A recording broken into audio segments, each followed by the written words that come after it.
bahwa anak-anak kita itu yatim duluan sebelum ayah meninggal, gitu kan? Wong kadang-kadang kan kayak ramane awan wis kesel kerja. Nah, merasa gitu ya? Iya kan. Bengi-bengi wis anak ketaki wis lakana karo biyunge gitu. Biyungnya kesel banget, langsung ngurus gitu ya. Itu yang enggak balance ya. Oke. Nek melu ramane biyunge sing rewel. Aja melu bapakne blasakan rok. Rika tega pisan ngecek Nah, cocok ya. Itu justru para ayah itu raja tega. Jo bojo, ya rumah pernah. Fitrahnya bunda itu sehari kan 20.000 kata. Iya. Maka kemudian ketika ibu bundanya cerewet, ya aja disalahna. Ya memang itu fitrahnya kayak gitu. Sekarang yang lucunya adalah ketika orang tua pada mengeluh, "Dan anakku jentulan HP boy loh." Kepriwe ya caranya ya? Yang ngasih HP siapa? Orang tua kan. Yang ngasih kuota siapa? Orang tua kan. Nah kok ngeluh?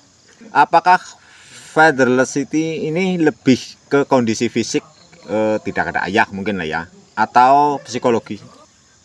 Terakteri gitu kan Pak? Istilahnya terakteri. Apa sih? Ngantar anak antar istri. Terus baru ngapa? Ya biasa dari pamong praja kayak gitu. Seperti itu ya bahasanya ya. Jadi kayak ngandak nanyong apa ya? Perasaan diri kapada. Terus ngode balik dolanan darah sembung ya. Ada bener yang itu aduh.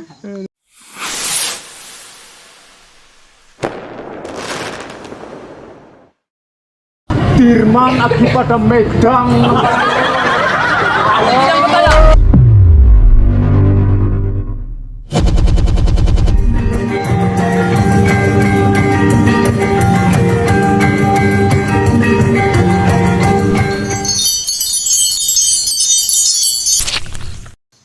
Assalamualaikum warahmatullahi wabarakatuh. Waalaikumsalam warahmatullahi wabarakatuh. Salam sejahtera untuk kita semua. Semoga pada malam hari ini di suasana yang sejuk, dingin dan apis, kita semua masih dalam lindungan Allah Subhanahu wa Ta'ala. Amin. Amin. Ketemu maning karo nyong Kang Badrun nang acara ndopok dablongane La Tela TV sing apa bae anak bae, mbah sing ora ana dadi anak, mbah sing ora umum dadi umum. Di zaman serba digital ini, peran orang tua kepada anak-anaknya semakin berkurang. Ada kalanya bahkan lebih banyak mungkin gadget lebih mendominasi kehidupan anak daripada kehadiran orang tua di sampingnya. Padahal ya, seorang anak butuh komunikasi intens bersama orang tuanya, bermain, bercanda. Secara umum, kita lebih kenal istilah single mother, single parent, atau ya korban broken home. Dunia anak yang tumbuh bersama ibunya tanpa kehadiran ayah, baik secara fisik atau psikologis, dikenal dengan nama fatherless. Apa sih fatherless? Ramales, bahasa Banyuwangi ramales. Dibanding single mother atau broken home, fatherless mungkin jarang terdengar ya. Ya, padahal sebenarnya fenomena ini cukup besar di Indonesia. Ya, khususnya di Jawa Tengah Purbalingga lah. Reduksi peran gender tradisional memposisikan ibu sebagai penanggung jawab penuh terhadap anak-anaknya secara apa ya? Penanggung jawab secara urusan ya domestik lah. Sing panganan, sandang, apa sing ora. Nah, duit. Nah, sementara seorang ayah biasanya fokus hanya mencari nafkah. Dia tidak mau ikutan ngurus ke bocah arep kepriwe ya ku. Padahal tumbuh kembang anak sangat dipenuhi oleh kehadiran kedua orang tuanya dalam pengasuhan. Oke, telah hadir bersama La Tela TV seorang apa ya, pakar keayahan apa ya? Praktisi. Untuk orang pakar orang. Praktisi keayahan. Beliau adalah Bapak Muhammad Kholik. Apa kabar, Pak? Alhamdulillah baik. Alhamdulillah. Bapak Muhammad Kholik. Tapi aku mau nang briefing kudu Muhammad Kholik ya. Ayah Holik biasanya. Ayah Kholik. Iya. Oh, iya. Celukannya. Kang Perle. Kang Perle. Yang sama Ayah Holik dan Perle. Iya. Oke, kayaknya lebih akrab ya, Kang. Kang Perle ya. Iya, siap. Kang Perle. Kapan sih istilah fatherless muncul? Nggih, matur nuwun atas kesempatannya ya. Istilah fatherless muncul itu sebetulnya ketika zamannya Kemensos menterinya Bu Khofifah. Beliau di salah satu, mungkin teman-teman bisa mencari di YouTube atau apa di Jak Digital itu ya, bahwasanya di tahun 2016 Indonesia itu mengalami fatherless country dan itu nomor 3. Nomor 3 Sedunia. sedunia. Iya. Sehingga kemudian kalau fatherless country kan berarti negara tanpa ayah. Artinya bisa disimpulkan bahwa anak-anak kita itu yatim duluan sebelum ayah meninggal. Iya. Kan secara ininya ya. Yatim dulu Yatim dulu sebelum ayah meninggal itu. Maka namanya fatherless country. Nah, istilah fatherless country karena mengacu kepada di mana di Indonesia itu sebagian besar para ayah itu kurang aware atau kurang peduli dengan kepengasuhan di rumah. Karena selama ini ya tadi konsep bahwa tradisional tadi ya, bahwasanya ketika seseorang laki-laki menikah itu hanya berperan sebagai pencari nafkah saja. Ya, rata-rata begitu. Seolah begitu ya. Padahal pada kenyataannya para ayah ketika sudah mencari nafkah, kemudian kepengasuhan, kependidikan, bahkan tadi disinggung duit lah ya, anaknya duit itu maring biyunge. Nah.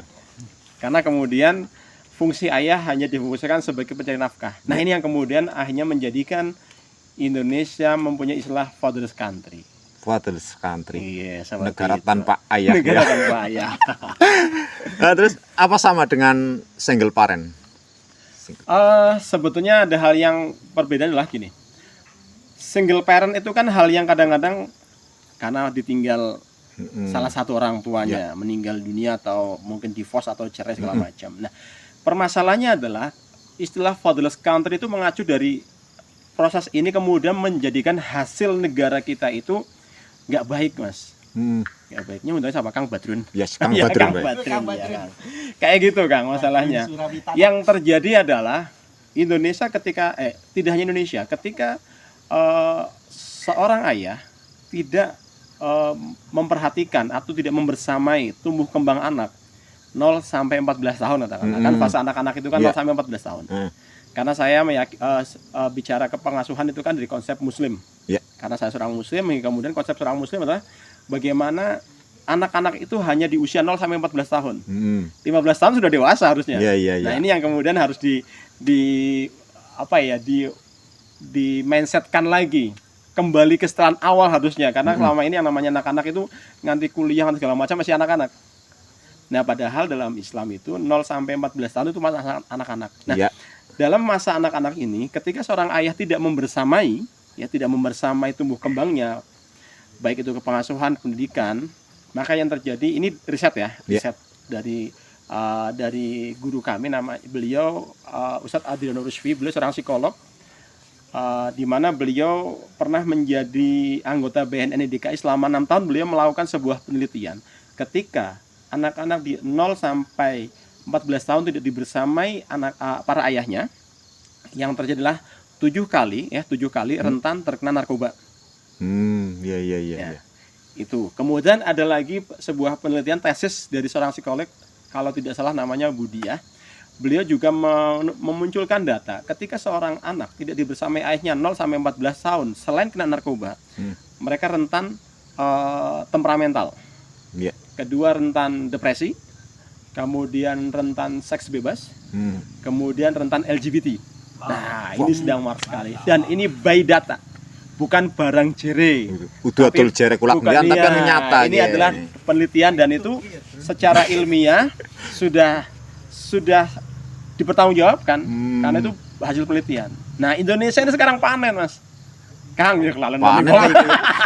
Panen apa gua? Panen Panen fatherless iku. country. Oh, fatherless Panennya apa? Panennya nggak baik. Jajal bela. Nah, bocah wis usia SMP SMA wis mulai pacaran nih. Iya, iya. Ya, bahkan yang pacaran zaman sekarang beda sama pacaran zaman lalu. Sampai seks SD pun- bebas. Nah, SD kelas 4 kelas 5 loh. Aku sudah mulai puber. Nah, itu. Artinya itu. Puber dini. Iya, dan kemudian apalagi senangnya apa tawuran. Iya. Gampang, sumbu pendek lah. Mhm. Senggol bacok lah kayak gitu. Senggol bacok. Itu. Kemudian apa lagi? Yang saya justru miris di Purbalingga. Saya udah beberapa kali melihat dengan mata kepala sendiri Purbalingga. LGBT, Mas. Iya. Gay. Kemudian lesbian. Mhm. Ya saya nongkrong di berapa kali sama istri itu nongkrong di beberapa tempat nongkrongan anak-anak muda. Itu melihat kadang-kadang risih ya. Ini bocah wadon bareng-bareng tapi kok kemudian apa gayanya dudu wong kancanan nih. Mhm. Membayangin mesra dan itu kissing bibir lah yang itu kan something. Kita nggak usah ngomong bahwa itu lesbian, udah kita nggak usah. Nah itu di depan mata kayak gitu pasti satu hal yang ini salah konsep nih. Ini efek dari ketiadaannya ayah mendampingi tumbuh kembang anak-anak dari 0 sampai 14 tahun. Efeknya ngeri toh. Itu Mas, itu Kang. Paling maning kelalan bae kok. Anak mas, anak kan. Itu Kang bingung masalahnya dia. kan yang kemudian terjadi di ini. Maka kita sebagai para ayah itu mulai apa ya, harus mulai aware lah ya, harus Iya, mulai peduli, mulai sadar bahwa harus membersamai. Ya. Seperti itu Kang. Terus seyogianya yang apa yang lebih mendominasi tumbuh kembang anak itu ayah, ibu atau harus balance? Balance dong Kang. Harus balance. Jadi bicara kurikulum pendidikan seperti ini. Kenapa balance? Kita bicara mulai dari 0 ya. Mhm. Anak lahir jelas dari bunda, seorang ibu lah ya. 0 sampai 2 tahun eksklusif asinya. Mhm. Dalam agama kami pun, dalam Islam pun apa namanya, ada kewajiban seorang bunda itu kemudian 0 sampai 2 tahun ASI eksklusif. ASI eksklusif. Ya. Itu Al-Qur'an yang berbicara. Ya. Nah, di sini peran bunda jelas besar. ASI eksklusif bukan berarti sekedar di apa namanya pumping atau dipompa, tapi bagaimana keterhubungan antara bayi dengan secara psikologis, kemelekatannya dengan bunda. Mhm. Kan sekarang karena saking sibuknya para bunda dipompa. Iya, iya. Iya, Disimpan. disimpan. Fitrahnya kan bukan susunya sebetulnya, tapi bagaimana terhubung. Kedekatannya. Iya, terhubung melekat antara bayi sama bundanya selama 2 tahun. Yang kedua, begitu anak usia 2 sampai 6 tahun, ini ayah bundanya nih harus kolaborasi. Mhm. Harus kolaborasi. Bagaimana kolaborasinya? Ya, seorang ayah harus ready dong ketika seorang bunda sibuk dan anaknya minta katakanlah diganti popok kayak ngedusi kayak segala macam, harus ready. Atau kemudian tengah malam nih, kalau ayah bekerja di siang hari kan otomatis malam harus ready menjaga. Ya ngalami lah, jadi ramal lah ya bagaimana selama 3 bulan awal kita begadang. Bagaimana ketika anak 2 jam sekali itu bangun Ya. nyusu. Ya ramane sih gitu tangi kayak udah bingung tok. Gitu kan? Wong kadang-kadang kan ya, ramane awan wis kesel kerja. Nah, merasa gitu ya? Iya kan. Bengi-bengi wis ana ketaki wis lah anak biyunge gitu. Biyungnya kesel banget, langsung ngurus gitu ya. Itu yang nggak balance ya. Jadi 3 sampai 6 tahun kolaborasi antara ayah bunda harus balance. Kemudian selanjutnya, ini kurikulum selanjutnya adalah di usia 7 sampai 10 tahun, anak laki-laki dekatkan sama ayahnya. Cek dolan, cek bolang ora apa-apa wis, dicek tempat kerja nggak apa-apa wis. Nah, itu masalahnya. Saya juga punya anak laki-laki, sekitar umur 9 tahun. Oke. Nek melu ramane, biyunge sing rewel. Aja melu bapakne blasakan rok. Makanya harus ya. Makanya begitu usia 7 sampai 10 tahun. Ya. Ini kan kalau dalam Islam 7 sampai 10 tahun itu anak-anak bukan fase anak laki nih. Anak-anak fase calon orang dewasa. Ya. Kalau tadi di bawah 7 tahun anak-anak yang fase anak-anak. Pun kabeh anak dituruti karepe. Tapi sambil dijaga pasti Iya. Tapi begitu masuk 7 sampai 10 tahun, 7 tahun ini namanya kalau dalam Islam namanya mumayyiz, di mana anak-anak itu sudah mulai kenal resiko, tahu baik dan buruk. Maka anak laki-laki ini mulai namanya pendidikan seksualitas. Pendidikan seksualitas, makanya anak laki-laki harus dekat sama ayahnya usia ini supaya apa? Supaya tahu ramane nyong lanang. Nyong kudu kaya ramane. Oke, Kayak kri, gitu. kri, Yang kudu kri. kayak namanya, gitu. Anakmu kri. Kalau anak perempuan dekatkan sama bundanya. Sama bunda. Ini juga fitrah seksualitas. Supaya apa? Supaya anak perempuan ini merasa, oh, aku harus kayak bunda dong, kayak kudu biunge. Iya. Kudu kayak biunge sing wadon ayu, cekatan di rumah segala macam, cekatan krewangi bapaknya segala macam. Ya, ya, ya. Nah, gitu. Makanya kemudian ini menghindari hal LGBT nih. Karena tahu nyong lanang kudu dadi wong lanang. Kudu diramal dadi bojo lanang, dadi suami ya. Perempuan gitu, nyong ngemben gedene juga kayak biunge. Dadi wong wadon, dadi biung, dadi bojo wadon lah, dadi Iya, istri iya, kayak iya. gitu. Ini fase 7 sampai 10 tahun. Nah, fase selanjutnya di 11 sampai 14 tahun di cross. Anak laki-laki ajak kegiatan bundanya. Dicek masak, dicek pasar, dicek belanja. Supaya apa? Supaya anak laki-laki kita itu hormat sama perempuan. Karena melihat bundanya. Melihat bundanya yang kemudian, oh, akhirnya mikir nyong ngemben anggap dia bojo kudu kayak mamane ge. Iya, iya. Kayak mamane yang kemudian yang cantik, yang cekatan, yang sayang sama keluarga. Nah, begitu juga sebaliknya di cross, anak perempuan ajak main sama ayahnya, ajak kencan lah. Ibaratnya kayak gitu ya, di usia 11-14 tahun nih. Supaya apa? Jatuh cinta anak perempuan pertama sama ayahnya. Supaya dia berpikir, aku harus samanya ngemben gedene, nyong ngemben gedene arep dibojo kayak ramane, kayak bapane lah. Gagah, bertanggung jawab, sayang sama keluarga dan sebagainya. Figur laki-laki itu adalah ayahnya. Ayahnya. Sehingga kemudian yang terjadi nggak ada kata-kata pacaran anak-anak yang usia ini dekat sama ayahnya. Nah, kembali permasalahannya adalah tadi itu. Yang tadi kasusnya ramane nggawa anaknya domen nang biunge aja tuh gawa ramane mbok blangsakan dong. Nah, laki-laki harus bertualang lah kayak gitu itu. Jo bojo. Ya, rumah pernah. Iya, saya konsep anak saya laki-laki ya.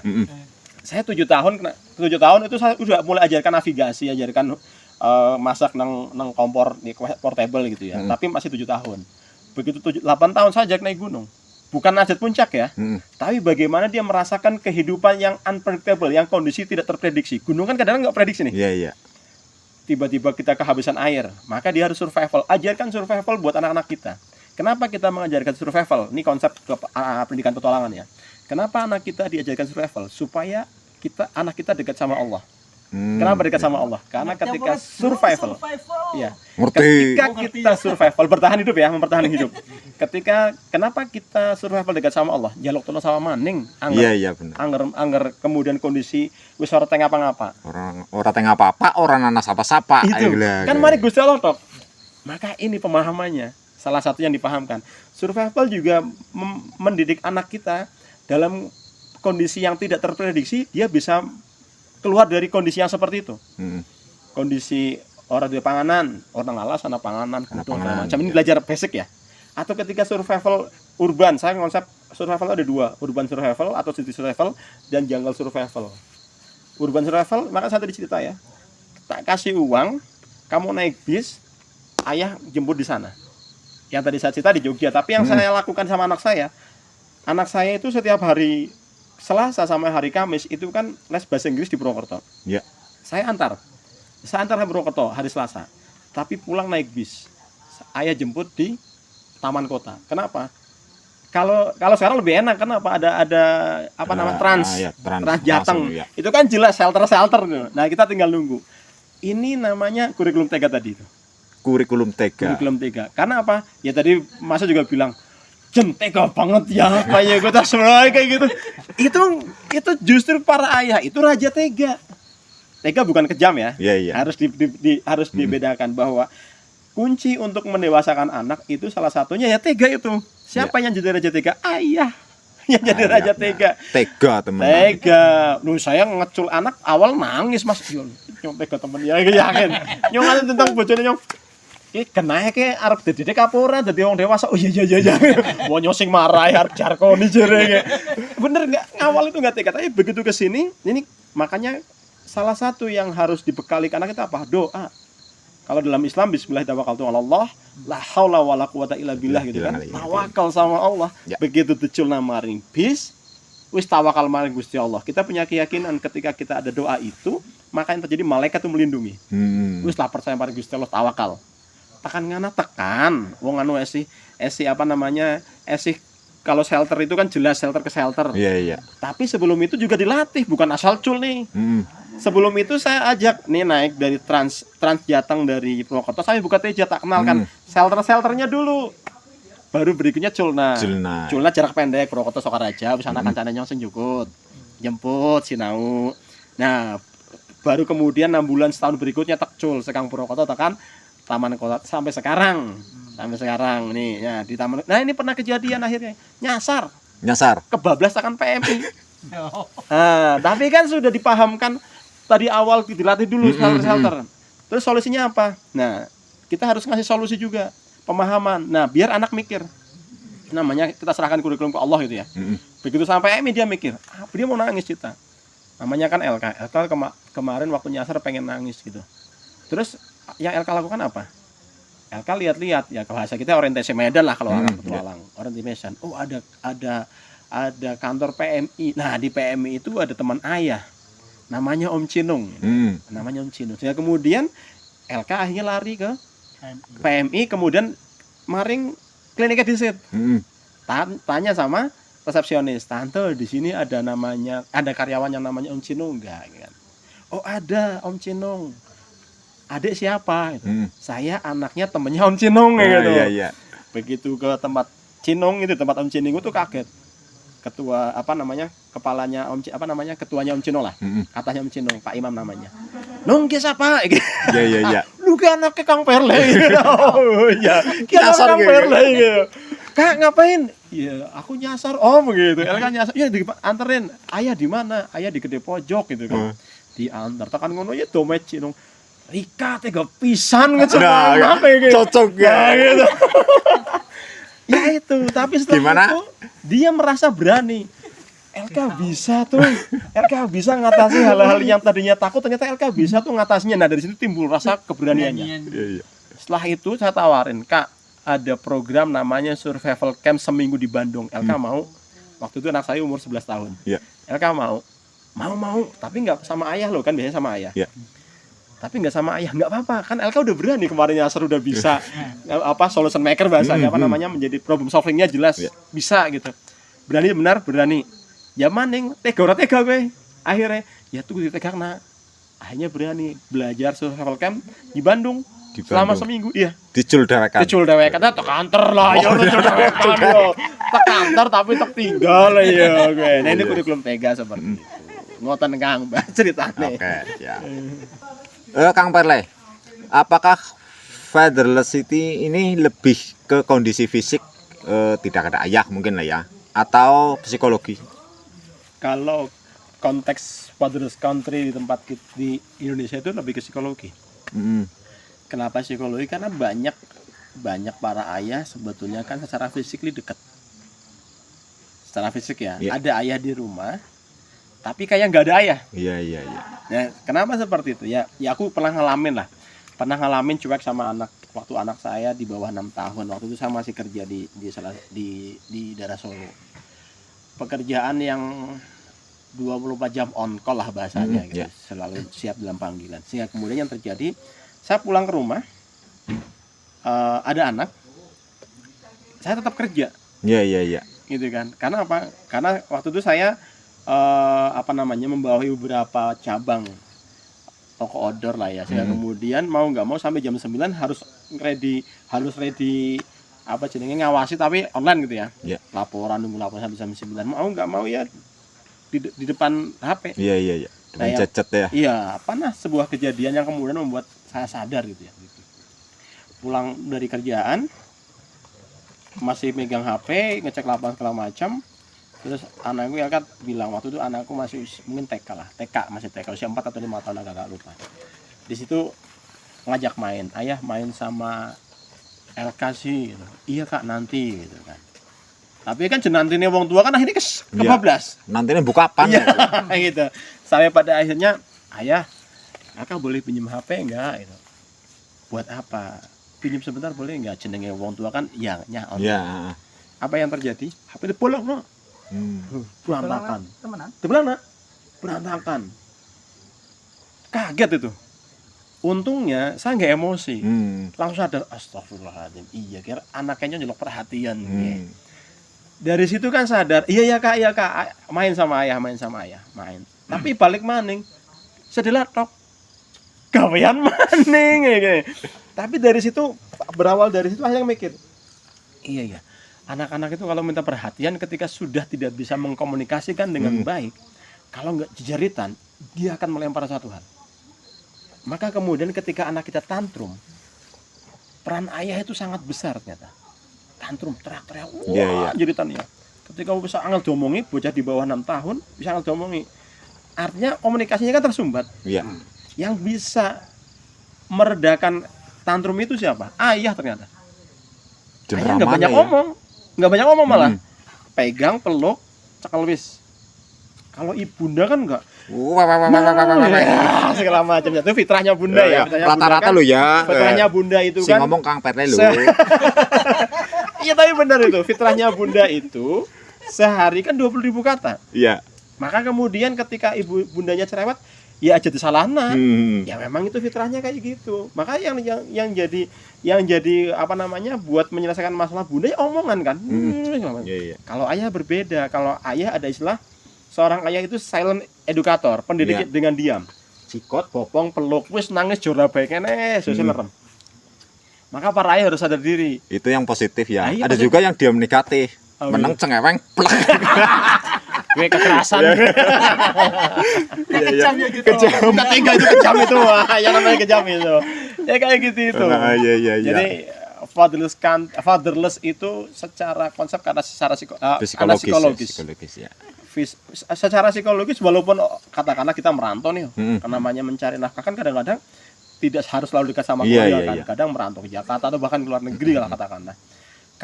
Kalau komunikasi kita bagus, maka kita juga dekat, anak nggak bakal fatherless. Iya. Ya kita udah dicontohkan lah kalau dalam Islam jadi dicontohkan sama ayah Ibrahim. Nabi Ibrahim itu kan konsep yang pengasuhannya nggak deket, ditinggalkan. Bayangin Bunda Hajar sama Ismail bayi ditinggal di tengah-tengah padang pasir. Habis itu beberapa hari kemudian ditinggal untuk melaksanakan misi kenabian.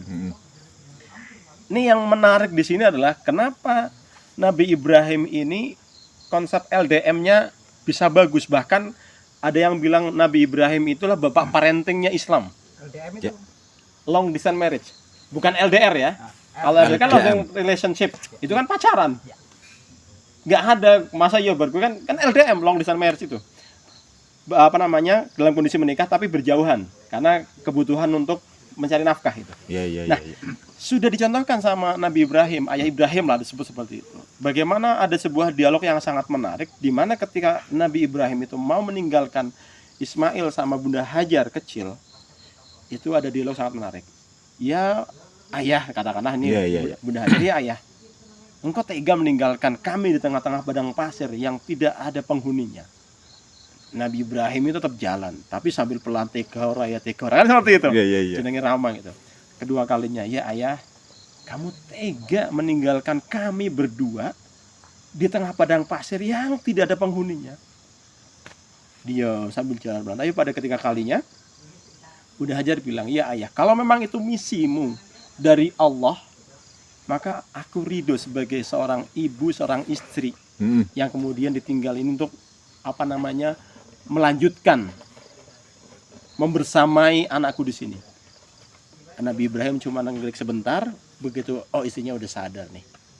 Oke, sama-sama meridho ini, istri ridho jalan. Nah di situ udah konsep saling meridho ini. Ayahnya melakukan misinya di luar katakanlah. Ini kalau Nabi Ibrahim misi kenabian. Kalau kita sebagai seorang ayah, misinya adalah mencari nafkah. Tapi di sisi lain, namanya seorang ayah mengkonsep pendidikan dalam keluarga, bukan asal tinggal cul. Iya. Orang asal gur nyong udah lunga. Duit orang. Tapi bagaimana seorang ayah itu memberi misi keluarga. Nyong ninggal koya bu, nak, bukan berarti sekedar tinggal cul hanya oleh duit, tapi nanti apapun yang terjadi komunikasi harus terjaga dulu. Yang pertama, yang kedua, kehidupan kita ketika kesehariannya setelah berjauhan, satu komunikasi. Kedua, ketika ada apa-apa bilang sama ayah. Maka kemudian keputusan tertinggi itu ada di ayah. Bahkan dalam An-Nisa ayat 34, ar-rijalu qawwamuna 'alan nisa, itu fungsinya bahwasanya laki-laki adalah qawam.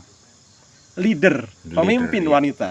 Itu di situ, bukan di konteks politik ya. Iya. Tapi di konsep rumah tangga, di konteksnya bahwa laki-laki arijalu qawwamuna 'alan nisa, bahwasanya laki-laki itu adalah pemimpinnya atau pelindungnya atau qawamnya. Ada qawam yang diartikan sebagai pilar. Pilar kan buat bersandar nih. Iya. Itu makanya laki-laki buat tempat sandaran. Nah itu. Maka konsep kepemimpinan, konsep dalam rumah tangga, memutuskan pendidikan, memutuskan misi keluarga itu di ayah. Jangan semuanya, Pak, anaknya dewek arep sekolah nang ndi? Ya kok bola sing golek sekolahan. Anak bodoh-bodoh Ibune itu. maning salah konsep lagi nantinya. Nah ini, maka ayahlah yang harus memutuskan. Oh sekolahnya di sini. Kenapa sekolahnya di situ? Karena ayah nanti kayak iki api ke A B C D. Ini Iya. ayah.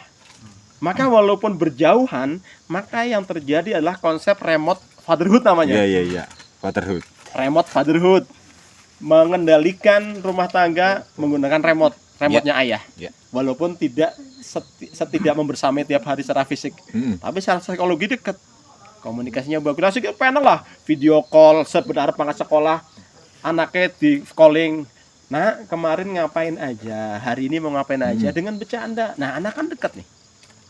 Itu. Iya, bener. Sekarang lo kepenak lah. Orang telepon ya video call jelas kayak gitu itu. Zaman teknologi, zaman Nabi Ibrahim Orang telepon paket ya. lekati. Ya, ini jelas Allah Iya. atas izin Allah segala macam. Ngoten. Jadi kayak ngandak nanyong apa ya? Rasa neri kapada. Terus ngode balik dolanan darah Nah, sembuh iya. ya. Ada bener yang itu aduh. Bener-bener saya ya. Tak tanya nggak? Oh, enggak apa-apa. Jadi kalau melihat fenomena ini ya, saya melihat di Purbalingga sendiri lah ya. Orang tua kerja, bapak kerja, ibu kerja. Jadi kadang-kadang anaknya memang lebih dekat ke mbahnya, lebih dekat ke eyangnya. Gitu. Nah itu zaman dulu seperti itu. Nah zaman sekarang saya juga melihat ada fenomena baru. Jadi anak-anak bukan lagi anaknya mbah, tapi anaknya gadget. Anak nangis cekali HP. Karena sama mbahnya ya? Iya. Terbang juga akhirnya. Iya. Anak kepengen apa? Cekali gadget. Biungnya nyekel dewek, Semakin namanya antang lah ya. Nah, melihat fenomena ini, trik yang dapat Kang Perle sampaikan ke kami apa? Iya, ini sih pengalaman pribadi ya. Artinya anak saya sekarang 12 tahun Elkan. Kami melakukan sebuah perjanjian. Bicara gadget ya, ini bicara gadget terlebih dahulu. Kami melakukan sebuah perjanjian bahwa nak kamu akan ayah belikan gadget ketika usia 13 tahun punya pribadi ya. Itu idealnya umur segitu atau gimana? Kalau bicara ideal, saya lupa istilahnya. Yang jelas ketika anak kita sudah mulai safar sendirian. Oh. Sudah mulai bepergian. Iya. Ya, itu baru idealnya diberikan gadget. Saya istilahnya agak lupa, tapi yang jelas idealnya anak diberikan gadget ketika memang sudah berani kayak LK seharusnya udah kali. Tapi kami udah perjanjian 13 tahun baru tak kasih. Tapi di sisi lain ketika anakku itu kemudian butuh gadget, ya tak kasih, tak pinjem. Tapi selama belum punya gadget sendiri, ya tak kasih pinjem HP, tak kasih pinjem laptop. Gitu Dengan kan, durasi buat tertentu ya. pastinya dengan Ya. durasi tertentu itu. Nah, balik lagi fenomena yang terjadi sekarang, bahkan usia 2 tahunan lah ya, 2-3 tahunan, banyak anak-anak kecil sudah bahasanya sudah wah kacau banget Mas. Iya. Di sekitar kita. Anak sih ngomong nun sewu, gancuk lah, anjay Ya, lah. ya, ya. Itu kan karena dengerin gamers ya, nun sewu. Saya bukan menyalahkan gamers, tapi bagaimana orang tua mengontrol sebetulnya ya. Yang kita lakukan, kita nggak bisa melarang anak kita jauh dari gadget. Nggak bisa kita melarang anak kita nggak megang gadget. Karena anak kita istilahnya adalah sudah natif digital namanya. Lahir ceprot, wis ngerti HP. Iya. Nggak usah lahir lah, SN dalam kandungan lah. Wis dolan HP ndek. Iya, kenapa? Nah sekarang gini, bundanya di USG, jaluk kemarin dokter Redok bisa nggak diminta soft file-nya? Digawe status. Nah, aku bisa melihatmu nak. Ibu kangen kapan lahirannya nak. Lebih 4 bulan padahal loh. Terus kangen. Ya mau berjual di sitan ya. Itu kan sudah kenal HP dalam kandungan loh. Iya, Kan iya. seperti itu. Maka kemudian anak-anak sekarang lahir namanya generasi natif digital. Anak yang lahir sudah kenal digital. Iya. Udah harus kita nggak bisa ngelarang. Sahabat Ali radhiyallahu anhu aja sudah mengatakan ajarkan anakmu sesuai dengan zamannya. Nah, masa Iya, iya zamannya gadget kok ngerti-ngerti dewek larang, ya malah jadi nggak baik juga anak kita. Tapi di sisi lain kalau kita over memberikan gadget, ya ora apik. Maka kemudian dikasih waktu jeda, dikasih apa? Di manage lah. Wong posting nge HP siapa sih wong tua. Sekarang yang lucunya adalah ketika orang tua pada mengeluh, "Dan anakku jentulan HP boy loh." Kepriwe ya caranya ya? Nah, sekarang dari dia. nah, iya, yang ngasih HP siapa? Orang tua kan. Yang ngasih kuota siapa? Orang tua kan. Nah, kok ngeluh? Ya pada beng maring dewek mok. Nah, itu. Artinya apa? Masa ya wong tua harus kalah sama anak? Yang megang sistem kan orang tua. Iya, Di iya. manage. Tega-tegaan, makanya kurikulum tega lagi. Ketika anak nangis pegang HP, minta HP kemudian sudah over diambil, komitmen diambil. Komitmen. Masih kecil dibilangin itu gampang sebetulnya. Tinggal tega-teganya Iya, iya, kita, iya. makanya balik lagi butuh kerjasama memang ya orang tua antar laki-laki dan perempuan, Iya, iya. ayah sama bunda. Nah, yang fenomena yang tadi disebutkan bahwa ketika ayah bundanya bekerja, kemudian itu kan merasa kompensasi ya ketika bekerja, ya tak tinggal di HP lah. Iya. Kompensasinya seperti itu. Men anaknya menang. Tanpa sadar itu kan ngeracun. Ya. Ngeracun ya. Orang bocah sunat, bocah lanang sunat. Dia HP. Kemudian pit. Iki HP. Mending fit ya. Iya, Mending fit kena olahraga, iya sehat. Ya. Sehat fisik. Iya, ya itu artinya memang harus perlu kesadaran yang baik dari para ayah bundanya, para orang tua. Kalau seorang mbah, kami nggak bisa menyalahkan seorang mbah ketika anaknya rewel kasih HP. Karena apa? Mbah udah sangat capek. Iya, Iki kesel. wis ngurusi anaknya maune ya. Kan ngurusi putune. Lihat, dolim banget mok dewek do rasane. Wis ngurus dewek jaman secilik diurusi nang drama biyunge barang wis dewek itu putune dewek maring kan diurusi. Kan zolim itu sebetulnya. Ya Ngurusi tok sih mandan-mandan. Anak rasa. iya. Aweh duwi. Terus angone, Ya iya. terus angone 5.000 ya jane 15.000. Marek bojrot ya. Fenomena Kang Perla. Iya. Tadi pas kita sebelum di sini lah ya, Iya. sebelum di sini ada obrolan yang kalau nggak salah parentless apa ya. Oh iya, parentless. Nah, itu fenomena juga kan broken home fenomena, Iya. terus gadget juga fenomena. Lah kalau parentless di Purbalingga kayaknya banyak banget apa ya? Kalau by data sih saya belum ya. Ah. Tapi kalau terlihat sih mungkin bisa jadi kita sekilas mata aja lah ya. Iya. Sekarang kalau saya tanya ke teman-teman di Purbalingga, bapak-bapak nih para ayah nih, kerjaanmu sekarang apa bro kayak? Ternakteri kayak. Gitu kan seperti itu. Eh. Istilahnya ternakteri, apa sih? Ngantar anak antar istri. Terus baru kayak ngapa? Ya biasa ada di Pamong Praja Pamong kayak gitu. Praja, Seperti itu ya bahasanya ya. Dan Iya. itu fenomena yang terjadi memang Nah, di itu. Purbalingga. Nah, sehingga yang terjadi ketika istrinya bekerja, kita bukan menyalahkan industri yang terjadi di Purbalingga ya, tapi balik ya. lagi kesadaran. Bagaimana kita pinter-pinternya kita menjadi orang tua. Oke, sama-sama bekerja bisa jadi ya. Tapi kita juga harus pinter ke anak, jangan ngelos banget lah. Kita nggak bisa menyalahkan kondisi ekonomi.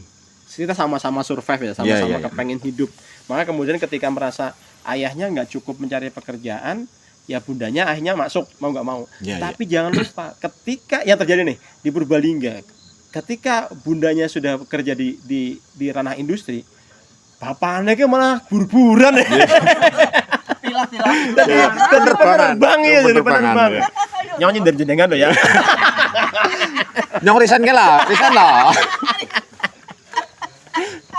Itu maka kemudian harus dipahami bahwasanya balik lagi konsep Aridialo Komuna Alanisa tadi ya, bahwasanya laki-laki adalah pemimpin perempuan. Maka yang seharusnya mencari nafkah siapa? Laki-laki. Ketika pada mengeluh, loh tempat perusahaan itu hanya menampung perempuan, apa iya laki-laki itu saya bukan kemudian menghakimi ya. Apa iya kita laki-laki nggak bisa membuat pekerjaan sendiri? Ada jalan. Ada jalan. Anak burburan. Burburan Bayu Larang weh.